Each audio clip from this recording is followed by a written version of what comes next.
तीसरा प्रश्न, धर्म ही एकमात्र कोशो। फरीद और आप दोनों कहते हैं कि जीवन की जो श्रेष्ठतम अवस्था है उसे ही प्रभु के प्रेम में लगा दो, क्योंकि धर्म ही सार है, शेष सब कुछ असार है। इस संदर्भ में कुछ मित्र देश प्रेम की बात करते हैं। पूछते हैं कि जब देश आपात और संकट की स्थिति से गुजर रहा है तब भी क्या ओशो के लिए भगवत भजन का एक तारा बजाए जाना उचित है। 11 12 13 14 15 ग्रेटर दैन और कोई संगीत ही नहीं है, बस एक तारा है भगवत भजन का। और आपात की स्थिति आज नहीं है, सदा से है। ऐसा कोई क्षण ही नहीं रहा मनुष्य के इतिहास में जब संकट न हो। अगर तुम संकटों को ही देखते रहो तो बुद्धों का पैदा होना बंद हो जाएगा। बुद्ध के समय में संकट नहीं था, बहुत संकट था। राजनीतिज्ञ तो ऐसी व्याख्या करते हैं कि बुद्ध घर छोड़कर गए ही इसलिए कि बुद्ध के राज्य में और पड़ोसी राज्य में संघर्ष था, कहीं झंझट में न उतरना पड़े, इसलिए वे चुपचाप घर से निकल गए। राजनीतिज्ञों की व्याख्या बुद्ध की यही है। राजनीतिज्ञ महावीर के संबंध में भी यही कहते हैं कि वह घर छोड़ा उन्होंने धर्म के लिए नहीं, राज्य मिल गया उनके बड़े भाई को, वे छोटे भाई थे, राज्य मिल नहीं सकता था, यही दंश, उन्होंने घर छोड़ दिया। राजनीतिज्ञ की अपनी व्याख्याएं हैं, वह हर चीज में राजनीति खोजता है। ये छोटे भाई की दुखी अवस्था कि मुझे तो मिलना नहीं है राज्य, क्या सार है राज्य में, मिलता तो सार होता, जब मिला ही नहीं तो सार नहीं था। अंगूर खट्टे समझकर महावीर घर छोड़कर चले गए। बुद्ध को लगा कि यह तो बड़ा उपद्रव होने का है, झंझट होगा, झगड़ा होगा, युद्ध होगा, काय रहे होंगे, घबरा गए होंगे, छोड़कर भाग गए। संकट कब नहीं था, जीसस के समय में संकट न था। यहूदी गुलाम थे, रोमन राज्य था, उचित तो ये हुआ होता कि जीसस भी देश प्रेमियों में सम्मिलित हो गए होते, भजन का एक तारा फिर दिया होता और राजनीति की बंदूक उठा ली होती, छाती छेदने लगते, हृदय के गीत गाने बंद कर दिए होते, तो तुम्हें एक सैनिक और मिल जाता, एक पागल और मिल जाता। लेकिन पागलों की तुम्हें वैसे ही क्या कमी है, इस एक पागल से और कुछ तुम्हारी संख्या न बढ़ जाती। लेकिन जीसस अपना एक तारा बजाते रहे, बुद्ध अपना एक तारा बजाते रहे। मीरा के समय में संकट न था, मुसलमान मुल्क पर छाए थे, कब्जा उन्होंने कर लिया था। हिंदू धर्म संकट में था और मीरा भगवत भजन के गीत गाती नाचती रही।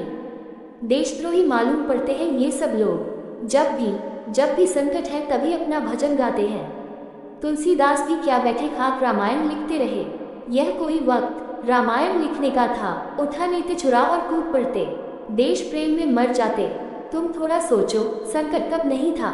आदमी जैसा है संकट सदा रहेगा ही, ऐसे आदमी का संकट ही बना रहेगा। ऐसा आदमी संकट के बाहर हो नहीं सकता। अगर इस संकट को देखकर ही कोई चलता रहे तो फिर इस संकट के बाहर जाने का कोई उपाय नहीं है। इस संकट के बाहर जाने का उपाय उस एक तारे की धुन को सुन लेना है। तुम्हारी भीड़, तुम्हारे बाजार के पास ही कोई एक तारा बजाए चला जाता है, वह संकट के बाहर है। मैं तुमसे कहता हूँ, मैं संकट के बाहर हूँ, आपात स्थिति के बाहर हूँ। तुम मुझे हथकड़ियों में बांधकर कालकोठरी में डाल दो तो भी मैं तुम्हारी हथकड़ियों के बाहर हूँ। तुम मेरी गर्दन को काट दो तो भी मैं तुम्हारी हत्या के बाहर हूँ। तुमने अगर मेरे एक तारे को सुना तुम भी बाहर हो जाओगे। उस एक तारे की धुन को सुनकर चल पड़ना ही बाहर हो जाने का उपाय है। अगर तुमने कहा कि पहले संकट को निपटा लेने दो, पहले आपात स्थिति को टल जाने दो, पहले सारी दुनिया ठीक हो जाए, फिर हम भी चाहते हैं बजाइए गीत और नाचे और मीरा की तरह और चैतन्य की तरह प्रसन्न हो, पर ठहरो, अभी बहुत सी चीजें उलझी हैं, इनको सुलझा लेने दो। क्या तुम सोचते हो ऐसा कोई घड़ी आएगी जिस दिन तुम सुलझा पाओगे? क्या सुलझाना तुम्हारे हाथ के भीतर है? तुम उलझे ही उलझे मर जाओगे। तुम सोच लो, उलझे ही उलझे मर जाना हो, उलझे ही उलझे मर जाओ। लेकिन इस भ्रांति में मत रहो कि तुम सुलझा कर किसी दिन फिर उस एक तारे को सुनोगे जो परमात्मा का है, तो तुम गलती में हो। तो ये कभी भी ना होगा। जिसे जाना है बाहर उसे आज जाना होगा। आज के अतिरिक्त और कहीं मार्ग नहीं है। इस क्षण उसे जागना होगा, क्योंकि क्षण क्षण हाथ से बीते चले जाते हैं। फरीद कह रहा है, फरीदा जतो खट्टन वेद, जब युवा था शक्ति भरी थी तब तूने मिट्टी में गंवा दी। देखो फरीदा जूठया सकर हुई विसु, और जिस को तूने सुख समझा था वह देख फरीदा सब दुख हो गया। इसके पहले कि ऐसा रुदन का क्षण आए, जाग जाओ। निश्चित ही मैं एक तारा बजा रहा हूँ। एक तारा है वह, क्योंकि उसमें एक ही स्वर है, उसमें सिर्फ परमात्मा का स्वर है। इतनी बातें सब कहता हूँ, इतनी बातें थोड़ी ही कहता हूँ, एक ही बात कहता हूँ। इतनी चातों में एक ही बात कही जा रही है, एक तारा है। उसमें 7 स्वर भी नहीं है। वह इंद्रधनुष की तरह 7 रंगों वाला नहीं है, जहाँ इंद्रधनुष के सातों रंग मिलकर एक ही प्रकाश बन जाता है। इंद्रधनुष के 7 रंगों में खंडित हो गई है एक ही प्रकाश की धारा। भौतिकी से पूछो तो भौतिक शास्त्र कहता है प्रकाश का रंग तो श्वेत है, शुद्धतम श्वेत है। फिर जब प्रकाश पानी की बूंद से गुजरता है तो 7 हिस्सों में टूट जाता है, इसलिए इंद्रधनुष बन जाता है। हवा में लटके हुए नानी के कणों से सूरज की गुजरती किरण 7 रंगों में टूट जाती है। छोटे छोटे बच्चों के लिए स्कूल में समझाने के लिए एक गोल चरतुलाकार, जैसे कि एक चरखे का चाक होता है, ऐसा चाक होता है, उसमें 7 रंग बने होते हैं। उस चाक को जोर से घुमाओ, घुमाते जाओ, धीरे धीरे 7 रंग हो जाते हैं और शुक्र रंग प्रकट हो जाता है, एक प्रकट हो जाता है। 7 स्वर हैं, वे उस परमात्मा के एक ओंकार नाद के ही 7 खंड हैं। 7 दिन हैं, वे उस परमात्मा की अखंड अनंतता के ही 7 रूप हैं। एक तारा ही है, मैं एक ही आवाज, एक ही ओंकार की आवाज को कहे चले जाता हूँ। बहुत रूप देता हूँ उसे, बहुत रंग देता हूँ, बहुत वस्त्र चहनाता हूँ, लेकिन जब भी तुम भीतर झांकोगे तुम एक ही आवाज चाहोगे। और मैं मानता हूँ कि वही एकमात्र उपाय है जिससे तुम आपात की स्थिति के बाहर जाओगे। अन्यथा मनुष्य के जगत का कारोबार तो सदा ही संकट में है। कभी एक उपद्रव है, कभी दूसरा उपद्रव है, कभी तीसरा उपद्रव है। इतने उपद्रवी हैं, तुम सोच भी नहीं सकते कि कभी ऐसा हो सकता है कि उपद्रव न होगा। तुम्हें इस अवस्था की चिंता न करके स्वयं को बाहर कर लेना होगा। और मैं तुमसे कहता हूँ, अगर तुम बाहर हो गए तो जगत का एक बहुत बड़ा बहुमूल्य हिस्सा बाहर हुआ। तुम भीतर थे तब तुम न कुछ थे, भीड़ के हिस्से थे, सोए हुए लोगों का एक अंत थे। जब तुम बाहर हुए नो तुम जागरण का हिस्सा हुए, तुम एक बहुत महत्वपूर्ण घटना घट गए और तुम्हारे जागरण की छाया दूसरों पर पड़ेगी। एक जागा हुआ आदमी हजारों को जगा सकता है, लाखों को जगा सकता है। तुमने भी अगर एक तारा उठा लिया और लोगों को जगाने लगे तो शायद कुछ और लोग आपात की स्थिति के बाहर आ जाएं। तो 2 उपाय हैं। एक तो यह है कि पहले सारा संकट मिट जाए, दुनिया में समाजवाद आ जाए, समता हो जाए, सारे लोग सुखी हो जाएं, कोई त्रिमारी न रहे, कोई भूखा न रहे, कोई युद्ध न रहे, सारा रामराज्य हो जाए, तब तुम परमात्मा का एक तारा उठाओगे। तब मैं सोचता हूँ तुम्हें अनंत काल तक प्रतीक्षा करनी होगी। फिर भी आश्वासन नहीं दे सकता कि तब भी तुम उठा पाओगे। दूसरा रास्ता है कि तुम अभी बाहर हो जाओ, तुम गीत गाना शुरू कर दो। शायद तुम्हारे गीत को सुनकर और सोए हुए लोग भी कुछ जाग जाएं, बाहर आ जाएं। नहीं, मेरी कोई उत्सुकता देश प्रेम, आपात स्थिति और इस तरह की जातों में नहीं है। मेरी उत्सुकता तुम में है, मेरी उत्सुकता व्यक्ति में है। और मैं जानता हूँ कि सिर्फ व्यक्ति बदला जा सकता है और कोई बदला नहीं जा सकता। कितनी क्रांतियां हो गई और सब व्यर्थ गईं, फिर भी तुम होश में नहीं आते। हर क्रांति ने लोगों को यही कहा कि बस इस क्रांति के बाद स्वर्ग आ जाएगा। क्रांति आ गई, स्वर्ग तो बिल्कुल न आया और बड़ा नरक आ गया।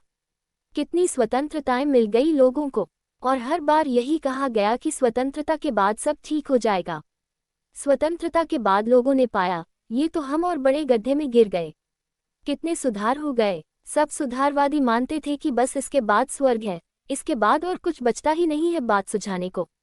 लेकिन चीजें उलझती ही चली गईं। इतिहास सुलझ नहीं रहा है, उलझ रहा है। भीड़ सुलझने की तरफ नहीं है, उलझने की तरफ है। हर उलझाव नए उलझाव पैदा कर देता है और जिसको तुम सुलझाव कहते हो वह भी सुलझाव सिद्ध नहीं होता, वह भी उलझाव सिद्ध होता है। जागने की जरूरत है, जागना एकमात्र सुलझाव है। तुम्हारा सुलझाव एकमात्र सुलझाव है। तुम सुलझ जाओ तो शायद तुम संक्रामक हो जाओ। जैसे बीमारी लगती है वैसे स्वास्थ्य भी लगता है, जैसे मूर्छा लगती है वैसे होश भी लगता है। तुमने कभी ख्याल किया, एक आदमी जम्हाई लेने लगे, दूसरे लोग जम्हाई लेने लगते हैं, नींद पकड़ती है। एक आदमी खांस दे, दूसरे आदमी के गले में खुजलाहट शुरू हो जाती है। एक आदमी लघुशंका को चला जाए, बाकी भी चले। आदमी में संक्रामक घटनाएं घटती हैं। तुम में से एक एक तारे को सुन ले और बाहर जाए, दूसरे भी सुनने लगेंगे। तुम्हें बाहर आता देखकर उनके लिए भी एक द्वार खुलता है, कौन जाने। और अगर तुम्हारे जीवन में आनंद की घटना घटी और वर्षा हुई अमृत की, तो लोग कितने ही सोए हों। इतने नहीं सोए हैं कि जब किसी को आनंद घटे तो उन्हें दिखाई न पड़े, जब कोई नाचने लगे तो उन्हें उसके घूंघर सुनाई न पड़े, जब किसी के कंठ से गीत उठे तो उनकी नींद में भी कुछ सुलहरियां पहुंच जाती हैं। न, मैं तो अपना एक तारा बजाए जाऊंगा और उन थोड़े से लोगों के लिए ही मेरी चेष्टा है जो जागने को उत्सुक हैं। भीड़ के लिए मेरी कोई उत्सुकता नहीं है। चौथा प्रश्न, ओशो, कहावत है कि माता पिता, गुरु और भगवान से मांगने में संकोच नहीं करना चाहिए और न ही इसमें कोई दोष है। क्या ये कहावत सही है? इस कहावत में दो शब्द हैं, संकोच और मान। अगर तुमने संकोच पर जोर दिया तो कहावत सही है, अगर मान पर जोर दिया तो कहावत गलत है। मैं फिर से पढ़ता हूँ। कहावत है कि माता पिता, गुरु और भगवान से मांगने में संकोच नहीं करना चाहिए। जो संकोच पर है कहावत का, क्योंकि संकोच अहंकार का हिस्सा है। तुम संकोच ही तब करते हो जब तुम्हें लगता है कि यह तो मानने में अपने अहंकार को चोट लगेगी। कोई क्या कहेगा, मानना उचित नहीं है। मानना तो चाहते हो लेकिन मानने वाले नहीं बनना चाहते हो। मिल जाए ये तो चाहते हो, लेकिन किसी को कानो कान खबर न हो कि मैंने मांगा। क्योंकि मानने में तो भिखारी हो जाता है आदमी, और भिखारी के अहंकार को चोट लगती है। इस चोट को जगाने के लिए ही तो बुद्ध ने अपने सन्यासियों को भिखारी बना दिया। कहा, भिक्षु तुम भिक्षु हुए, अब मांगो। जो दे उसे आशीर्वाद देना, जो न दे उसे भी आशीर्वाद देना। क्योंकि जो दे अगर उसी को तुम आशीर्वाद दे सको, और जो न दे उसको अभिशाप दो, तो ये भिखारी के पीछे अहंकार खड़ा है। संकोच मत करना मानने में, ये जोर है कहावत का।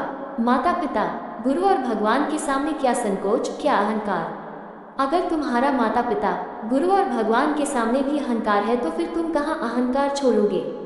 फिर तो संसार में कोई शर्म न रही। वहाँ तुम संकोच मत करना, ये जोर है कहावत का। बिना संकोच किए खड़े हो जाना। और बड़े मजे की तो बात यह है कि अगर तुम बिना संकोच खड़े हो जाओ तो मानने की जरूरत ही नहीं रह जाती, बिना मांगे मिल जाता है। क्योंकि जिसके मन में संकोच न रहा, अहंकार न रहा, वह मिलने के योग्य हो गया, वह पात्र हो गया। उसका हृदय ही कह देता है, प्राण से प्राण कह देते हैं। कुछ शब्दों की जरूरत नहीं रही जाती। मांगना इसीलिए पड़ता है कि भीतर संकोच है। मांगो नहीं तो भी तुम्हारी मांग दिखाई पड़ती रहती है। तुम चाहते हो कोई दे दे और मांगने का कष्ट भी उठाना न पड़े। कहावत ही कह रही है, कम से कम माँ पिता, गुरु, भगवान, माता पिता जिन्होंने तुम्हें जन्म दिया, गुरु जिससे तुम्हारा दूसरा जन्म होगा, परमात्मा जो कि तुम्हारा ही आत्यंतिक स्वरूप है, अगर इनसे भी तुम संकोच करते हो और फासला रखते हो तो फिर तुम कहाँ शरण पाओगे। इनके सामने तो सब संकोच छोड़ देना, इनके सामने नग्न हो जाना, यह अर्थ है कहावत का। इनके सामने क्या छिपाना है, माता पिता के सामने क्या छिपाना है। नग्न तुम पैदा हुए थे, वे भली भांति तुम्हें जानते हैं। गुरु से क्या छिपाना है। अगर गुरु से छिपाया तो रूपांतरण किसके द्वारा होगा। फिर जो तुम छिपाओगे वह बच जाएगा, रूपांतरित न होगा। गुरु के सामने तो पूरा खुल जाना है, सब वस्त्र उघाड़ देने हैं, कुछ भी बचाना नहीं है भीतर, कुछ भी छिपाना नहीं है भीतर। चेतन अचेतन सब परतें सामने कर देनी है कि अब जो तेरी मर्जी, अब जो तू चाहे कर। और परमात्मा से क्या छिपाना, और छिपाने से भी क्या परमात्मा से छिपेगा।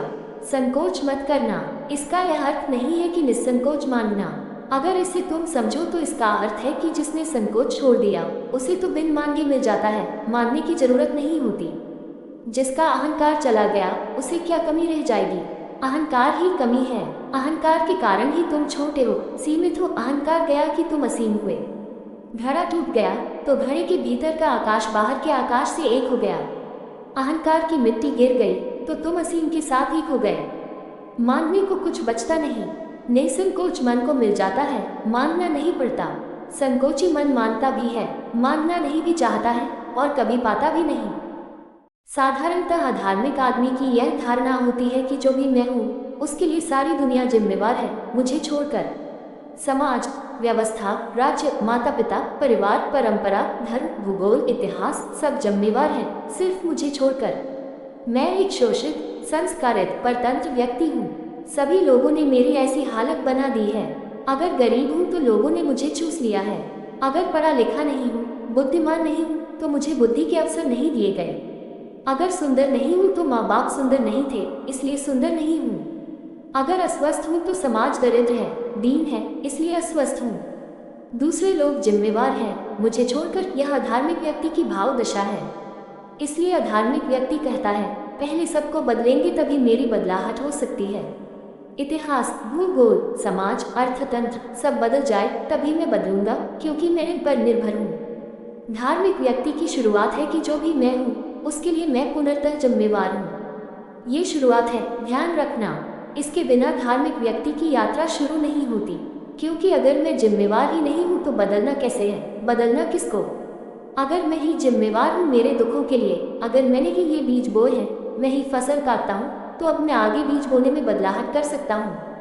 चाहूँ तो न बोए बीज, और अब तक अगर जहर के बीज बोए थे तो अब अमृत के बो सकता हूँ। फसल मुझे काटनी पड़ती है, बीज भी मैं बोता हूँ, तो अब मेरे हाथ में है। जो मुझे होना है मैं हो सकता हूँ, मेरा भाग्य मैं हूँ। ये धार्मिक व्यक्ति की शुरुआत है, लेकिन मैं कहता हूँ शुरुआत है, यह अंत नहीं है। और फिर मैंने बहुत बार कहा है कि जीवन का परम सत्य है परस्पर तंत्रता, इंटरडिपेंडेंस। ये धार्मिक व्यक्ति की पूर्ण अनुभूति है।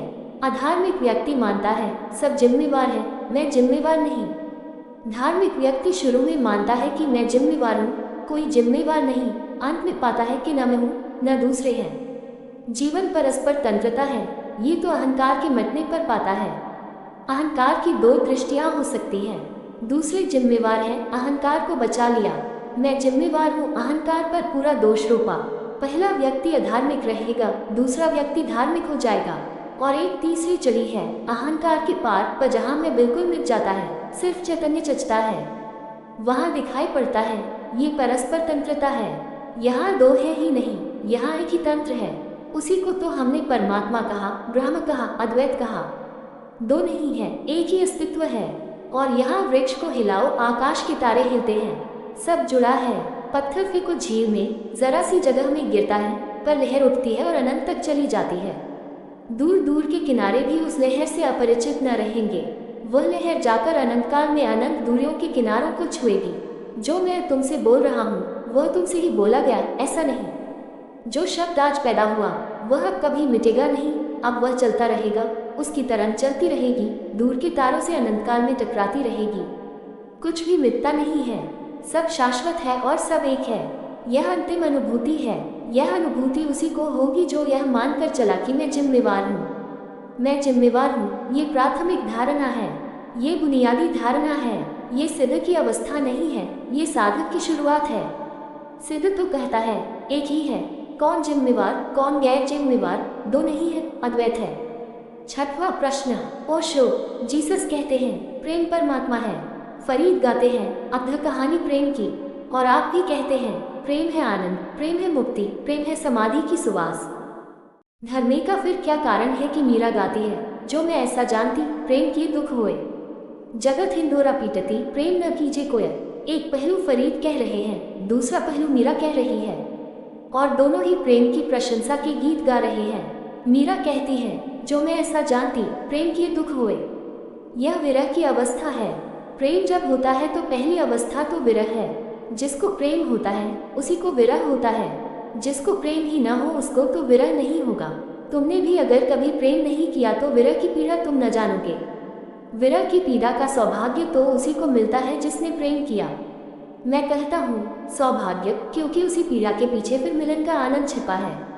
मीरा विरह के क्षण में कह रही है जो मैं ऐसा जानती प्रेम किए दुख होए, जगत हिंदोरा पीटती प्रेम न कीजे कोयल।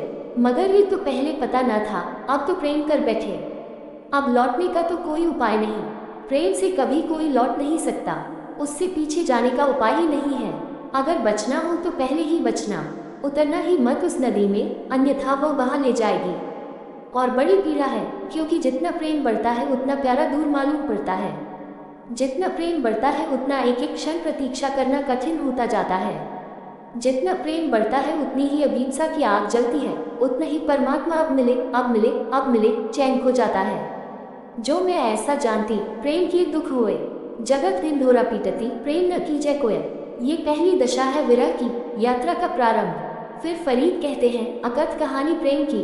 फिर नानक, कबीर, दादू जिन्होंने भी प्रेम जाना है वे सभी यही कहते हैं ढाई आखिर प्रेम के पढ़े सो पंडित होए। जिसने पढ़ लिए ढाई अक्षर प्रेम के वह ज्ञान को उपलब्ध हो गया। पर यह मिलन की बात है। विरह की रात जा चुकी, मिलन की सुबह हो गई। और मीरा जो कह रही है ध्यान रखना, यह कोई शिकायत नहीं है, यह कोई प्रेम के विरोध में कही गई बात नहीं है। ये तो अत्यंत प्रेम में ही कही गई बात है। ये तो प्रेमी परमात्मा से लड़ रहा है। वह तुमसे नहीं कह रही है ये बात, वह अपने प्रभु से कह रही है कि जो मैं ऐसा जानती कि तुम ऐसे दगेबाज, कि तुम ऐसे धोखेबाज की इतनी देर लगा दोगे, कि ऐसा तड़फाओगे कि जैसे मछली तड़फती हो पानी के बाहर, और तुम दूर हटते चले जाओगे। और जितना मैं आती हूँ पास उतना ही पाती हूँ तुम दूर। जो मैं ऐसा जानती, यह एक प्रेमिका की शिकायत है प्रेमी से, यह संसार से नहीं कर रही है वह। जो मैं ऐसा जानती, प्रेम की दुख हुए जगत ढिंढोरा पीटती, प्रेम न कीजे कोय। तो मैं सबको समझा आती, मैं सबको कह देती कि बचो, सावधान रहो इस छलिया से, इससे दूर रहना, ये धोखेबाज है, ये बुलाता है पास और दूर हटता चला जाता है, ये तड़फाता है जैसे कि तड़फाने में इसे कोई सुख आता हो। ये शिकायत है परमात्मा से प्रेमी की, पर बड़ी प्रेमपूर्ण है। ये झगड़ा है प्रेमी का प्रेमी से, यह कोई खंडन नहीं है प्रेम का, वह प्रेम का ही गीत गा रही है। लेकिन विरह के क्षण है, विरह के क्षण में प्रेमी सदा ऐसा पाता है, इससे तो अच्छा होता प्रेम ही न करते, इससे तो अच्छा होता कि प्रेम का हमें पता ही न होता, इससे तो अच्छा होता कि ये प्रेमी की अंगुलियां कभी हमारे हृदय की वीणा को न छेड़ती, हम ऐसे ही रेगिस्तान की तरह मर जाते, वह अच्छा था। ये प्रेम का बीज अंकुरित ही न होता तो अच्छा था। ये तो बड़ी पीड़ा हो गई, लेकिन जितनी बड़ी पीड़ा है उतना ही बड़ा आनंद है पीछे। यह विरह की पीड़ा प्रसव की पीड़ा है। वह तो जब एक बच्चा पैदा होता है किसी स्त्री को और कोई स्त्री माँ बनती है, तब बहुत बार उसके मन में भी आता है जब बच्चा पैदा होता है कि यह तो अच्छा हुआ होता अगर मुझे पहले ही पता होता कि इतनी पीड़ा होनी थी, तो ये जन्म देने का उपद्रव हाथ में ही न लेते। 9 महीने तक बच्चे को गर्भ में धोना, फिर पीड़ा उसके जन्म की, जैसे मौत आती हो, जैसे मरने मरने को हो जाती हो। कभी प्रसव पीड़ा में किसी स्त्री को देखा, जैसे प्राणों की गहराई से रुदन उठता है, पूरा तन प्राण कंप जाता है। उस वक्त उसके मन में न होता होगा कि अच्छा हुआ होता कि इस उपद्रव में ही न पड़े होते। लेकिन फिर बच्चे का जन्म हो गया, फिर स्त्री के चेहरे पर आई हुई आनंद की आभा देखी है, फिर वह जिस शांति और प्रेम और लगन से बच्चे की तरफ देखती है। बच्चे का ही थोड़े ही जन्म होता है, उसी दिन माँ का भी जन्म होता है।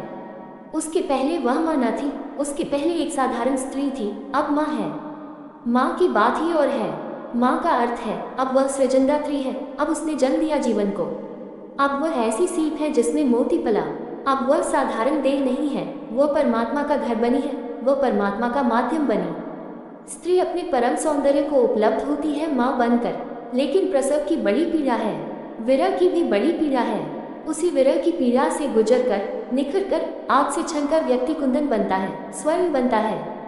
फिर मिलन का महासुख है। मीरा कह रही है प्रारंभ की बात, फरीद कह रहे हैं अंत की बात। उन दोनों में कोई विरोध नहीं है, वे दोनों एक ही मंजिल के दो छोर हैं। आखिरी प्रश्न, ओशो, पश्चिम में अभी धर्म के लिए अभूतपूर्व प्यास पैदा हो रही है। उसके चलते देश देश से हजारों की संख्या में धर्म पिपासु भारत आ रहे हैं, विशेषकर आपके पास पहुंच रहे हैं। पर शासकीय नियम निषेध के कारण इन पाश्चात्य साधकों को अनेक असुविधाओं का सामना करना पड़ता है। यद्यपि आर्थिक दृष्टि से भारत के पर्यटन व्यवसाय को उनसे लाभ ही लाभ है। इस दिशा में क्या आप शासन और आश्रम के बीच किसी सहयोग का सुझाव देने की कृपा करेंगे? मेरे और शासन के बीच तो कोई समझौता बन नहीं सकता, आश्रम और शासन के बीच शायद कभी बन जाए। आश्रम एक संस्था है, शासन भी एक संस्था है, कोई समझौता बन सकता है। मेरे और शासन के बीच कोई समझौता नहीं बन सकता।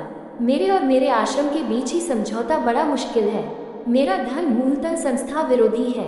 अगर आश्रम भी चलता है तो मजबूरी है, वह छोटी से छोटी बुराई है, और है तो बुराई ही है, तो संस्था ही।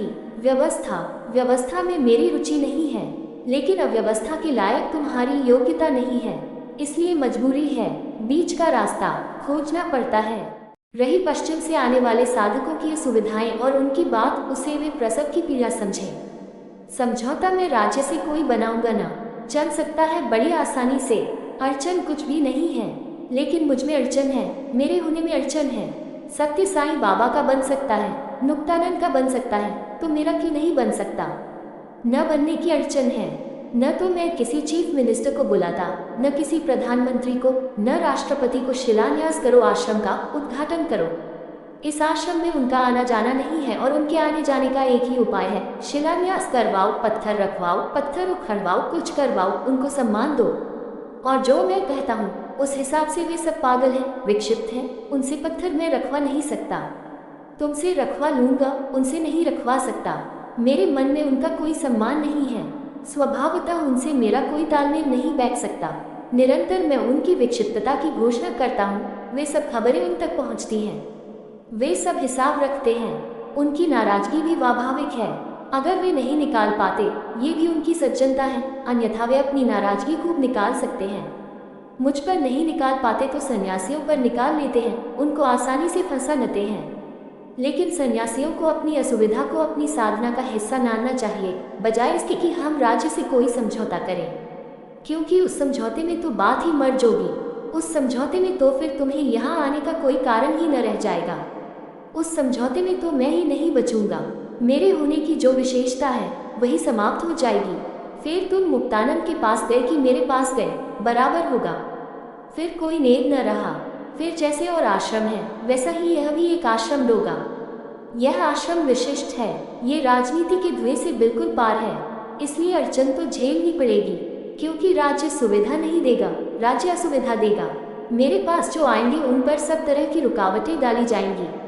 उनको न आने दिया जाए, इसकी चेष्टा की जाएगी। मेरी जात उन तक न पहुँचे, इसकी चेष्टा की जाएगी। लेकिन ये स्वाभाविक है, इसमें कुछ आश्चर्य करने की बात नहीं है। मुझसे पूछते हो तो मैं यही कहूँगा कि जो भी असुविधा हो उसे सह लेना। समझौते की बात मत उठाना, उसे सह लेने से तुम्हें लाभ होगा। सुविधा से कहीं कोई ऊपर उठा है, पीड़ा को स्वीकार कर लेना। मान लेना कि वह मेरे पास आने का सौदा है, उतना चुकाना पड़ेगा तो मेरे पास आ सकते हो। रोज रोज कठिनाई बढ़ती जाएगी। जैसे जैसे मेरी खबर पहुंचेगी लोगों तक, वैसे वैसे कठिनाई बढ़ती जाएगी। क्योंकि संतों में, तथाकथित संतों में और राजनीतिज्ञों में एक तरह की साझेदारी है। संत उनकी प्रशंसा करते हैं कि आप महान नेता हैं, महान नेता उनकी प्रशंसा करते हैं कि आप महान संत हैं। ऐसा लेन देन है। मैं उनकी प्रशंसा नहीं कर सकता क्योंकि वह झूठ होगी, और अगर झूठ मैंने कहा और तुम्हारे लिए सुविधा बना दी तो तुम मेरे पास आकर भी क्या करोगे? एक झूठे आदमी के पास आने का कोई अर्थ न रह जाएगा। मुझे तुम सच्चा रहने दो, चाहे उसके कारण तुम्हें असुविधा हो, उसे झेल लेना। तुम्हारी असुविधा और मेरी सच्चाई का ही तालमेल रहे। तुम्हारी सुविधा के लिए तुम मुझसे कभी भूलकर मत कहना कि मैं कुछ व्यवस्था करूं तो ही तुम्हारे लिए मैं तुम्हारे विकास में सहयोगी हो सकता हूं। इससे अन्यथा कोई उपाय नहीं है। आज इतना ही। टॉप सुनने के लिए धन्यवाद। ओशो टॉप को सुनने के लिए बने रहे हमारे चैनल के साथ।